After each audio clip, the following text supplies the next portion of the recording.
The Tennessee woods stretched out like a patchwork quilt, all greens and browns stitched together with threads of fog. Nestled deep in those hills, a mile from the nearest dirt road, sat a crooked little cabin that looked like it had been there since the earth was young. Inside lived Grandpa Carver, or just Carver, as folks used to call him before they stopped calling altogether. He was 78 now, though his weathered face and stooped shoulders made him look older, like a tree bent by too many storms. His hair was a tangle of gray, his hands knotted with arthritis, and his eyes carried a heaviness that didn't need explaining. Carver's days were quiet. He'd wake before dawn, brew coffee so strong it could strip paint, and sit on his porch with a tin mug, watching the world wake up. The woods were his only company now. No neighbors, no mailman, no kin. Just the rustle of leaves and the occasional cry of a hawk overhead. Most folks in town had forgotten him, and he liked it that way. But if you looked close, past the lines on his face and the hunch in his back, you'd see something else. A man tethered to ghosts, anchored by losses too big to name. 20 years ago, Carver hadn't been alone.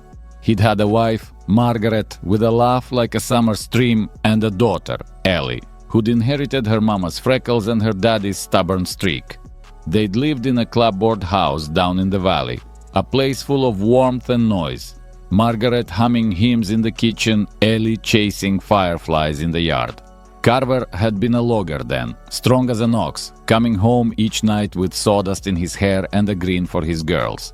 It wasn't a fancy life, but it was theirs. Then came the fire. It was a dry October night, the kind where the air crackled with warning. A spark from the wood stove, nobody ever figured out exactly how, turned into a blaze that swallowed the house whole. Carver had been out checking traps in the woods when it happened. By the time he saw the smoke and ran back, the flames were a roaring beast and his world was ash. Margaret and Ellie didn't make it out. The fire took everything. His family, his home, his reason to keep going. They found him the next morning kneeling in the wreckage, hands black with soot, voice gone from screaming. After that, Carver disappeared into the hills. He built the cabin with his own hands, plank by plank, nail by nail, as if he could hammer his grief into something solid. He didn't talk to folks anymore, didn't go to church, didn't even visit the graves. The woods became his refuge, a place where the past couldn't follow. Or so he thought. But the ghosts of Margaret and Ellie lingered anyway. In the creak of the floorboards, the flicker of the fire, the way the wind whispered their names. For years, it was just him and the silence, until Rusty came along. It was a bitter January day, the kind that froze your breath in the air, when Carver found the bobcat. He'd been splitting firewood out back when he heard a low, pained yowl. Following the sound, he stumbled on a heap of fur, tangled in an old snare, some poacher's forgotten trap. The animal was a young bobcat, its reddish coat matted with blood, one leg caught tight in the wire. Its amber eyes glared up at Carver, wild and afraid, but too weak to fight. Most folks would have left it or put it out of its misery, but Carver wasn't most folks. Maybe it was the loneliness, or maybe it was the way those eyes reminded him of Alice when she'd fallen and scraped her knee. He cut the snare loose, wrapped the bobcat in his coat, and carried it inside. It hissed and clawed at first, but Carver didn't flinch. He spent hours cleaning its wounds, feeding it scraps of venison, talking to it in that low, steady voice he'd once used to soothe his daughter to sleep. He named it Rusty, for the color of its fur and the way it seemed to fit into his rusted-out life. Over the weeks, Rusty healed. The limp faded, the weariness softened, and soon enough, the bobcat started trailing Carver like a shadow. It'd sit by the fire while he whittled, or perch on the porch railing while he sipped his coffee. At night, it'd curl up near the hearth, a soft rumble in its throat that Carver swore was a purr. For the first time in decades, he wasn't alone. Rusty wasn't tame, not really. It'd vanish into the woods for hours, hunting rabbits or chasing shadows, but it always came back. Carver got used to its rhythms, the scratch at the door, the flick of its tufted ears, the way it'd nudge his hand when it wanted scraps. He started talking to it, long one-sided conversations about the weather, the trees, the life he'd lost. "Margaret would have liked you," he'd say, or Ellie'd be out there running with you, tearing up the trails. Rusty didn't answer, but those amber eyes seemed to listen. Years slipped by like that, a fragile piece stitched together with calloused hands and quiet nights. Carver wasn't young anymore, his knees ached, his cough lingered, his hands shook when he held the axe. But Rusty kept him going. The bobcat was his anchor, a living thing to care for when everything else was gone.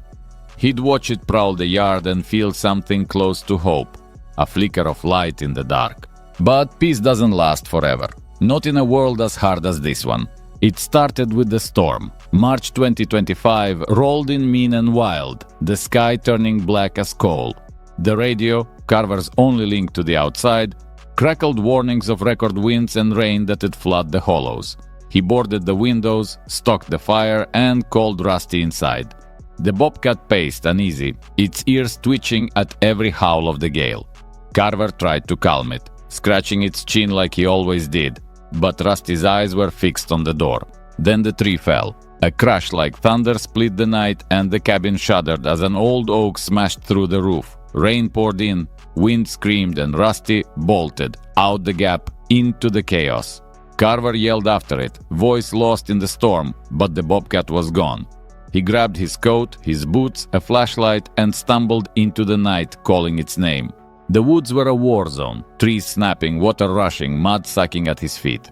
Carver searched for hours, soaked to the bone, his bad leg screaming with every step. "Rusty!